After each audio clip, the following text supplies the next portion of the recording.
আসসালামু আলাইকুম।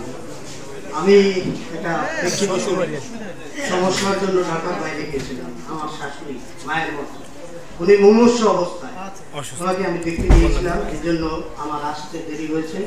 আপনারা আমাকে ক্ষমা সুন্দর দৃষ্টিতে দেখবেন।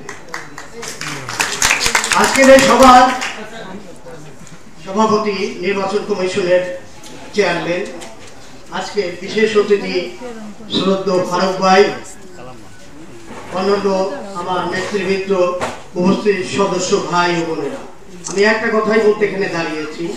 আমি মালা পরিনি, একটু পরে পরব, কিন্তু মালার বড় জ্বালা, মালার বড় জ্বালা জ্বালা আছে, আমাদের প্রত্যেকের এটা খেয়াল রাখতে হবে। আমি একটি কথাই বলবো, এখানে যারা মাননীয় সদস্যরা উপস্থিত আছেন সমিতির, সবাইকে দৃষ্টি আকর্ষণ করবো, কাজ সবাই করে না, কাজ গুটিকয়েক লোক করে, কিন্তু সহযোগিতা সবাই দরকার। এক নম্বর সহযোগিতা হলো আমাদের মিটিং এ উপস্থিত থাকা। প্রত্যেকটা মিটিং এ যদি আমরা উপস্থিত থাকতে পারি, তাহলে এক একজনের এক একটা পরামর্শ, এক একটা একদম বোমার মতো কাজ দেবে।